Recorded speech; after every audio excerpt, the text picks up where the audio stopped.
प्यारे बच्चों, use of model auxiliaries विधि सूचक सहायक क्रियाओं का प्रयोग में आप कैन या कुड का प्रयोग पढ़ चुके हो। अब मे या माइट के से शुरू करते हैं।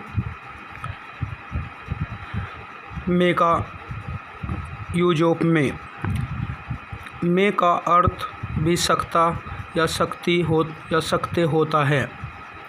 मे का प्रयोग वर्तमान में औपचारिक रूप से अनुमति मांगने के लिए किया जाता है, इच्छा के लिए किया जाता है, आशीर्वाद के लिए किया जाता है या संभावना प्रकट करने के लिए भी मे का प्रयोग किया जाता है। अर्थात मे का प्रयोग इच्छा या आशीर्वाद या संभावना प्रकट करने के लिए किया जाता है या औपचारिक रूप से अनुमति मांगने के लिए किया जाता है।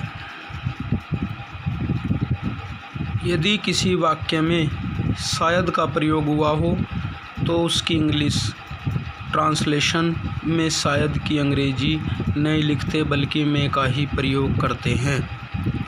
जैसे आज वर्षा हो सकती है, इट में रेन टुडे।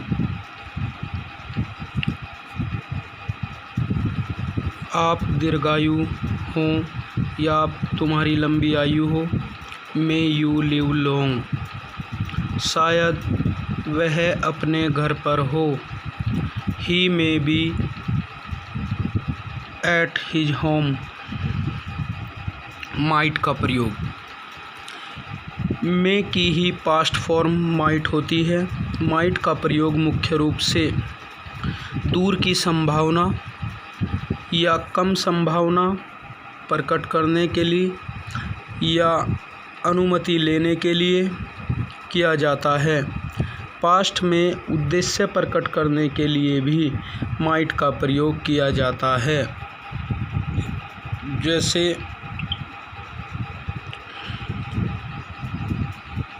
झाड़ी में सांप हो सकता है, there might be a snake in the bush. वह असफल हो सकती है, शी माइट फेल। वह बहुत मेहनत करता है ताकि पास हो सके, he works hard so that he might pass. इसके बाद यूज ऑफ शुड। शुड का अर्थ चाहिए। जिन वाक्यों में कर्तव्य, सलाह या सुझाव या अनुमान, संभावना या उद्देश्य को प्रकट किया जा रहा हो, उन वाक्यों में शुड का प्रयोग किया जाता है। हमें प्रतिदिन खेलना चाहिए, वी शुड प्ले डेली। तुम्हें अच्छे अंकों के लिए प्रतिदिन पढ़ना चाहिए, you should study daily for good marks. इसके बाद ought to। ought to का अर्थ भी चाहिए होता है। नैतिक कर्तव्य व सलाह को दर्शाने के लिए ought to का प्रयोग किया जाता है। ought to के साथ ought के साथ to का प्रयोग अवश्य किया जाता है। जैसे हमें अपने अध्यापकों का सम्मान करना चाहिए, we ought to respect our teachers। हमें प्रतिदिन पूजा करनी चाहिए, we ought to worship daily। एक विशेष शुड के स्थान पर ought to का प्रयोग भी किया जा सकता है, वह ought to के स्थान पर शुड का प्रयोग भी किया जा सकता है। ये नोट में याद रखें। Must.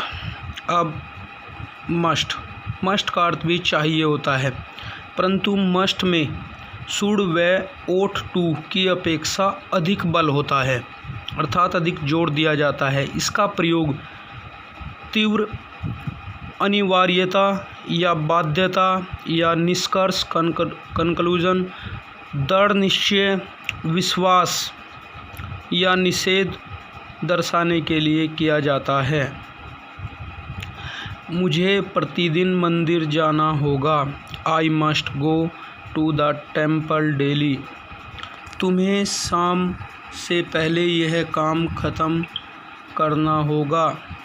You must finish this work before evening. इसके पश्चात यूज्ड टू या वुड का प्रयोग। यूज्ड टू व वुड का प्रयोग पास्ट में नियमित रूप से होने वाली क्रियाओं या पास्ट की आदत को दर्शाने के लिए किया जाता है। जैसे एग्जाम्पल, हम एक साथ स्कूल जाया करते थे, तो हम इसकी इंग्लिश ट्रांसलेट करेंगे we used to go to school together. या हम इसे ऐसे भी ट्रांसलेट कर सकते हैं we would go to school together. जैसे हम रोज़ पार्क में खेला करते थे। We used to play in the park daily. या we would play in the park daily. बच्चों, इस ऑडियो को ध्यान से सुनकर इन नियमों को अपनी नोटबुक में करना है। धन्यवाद।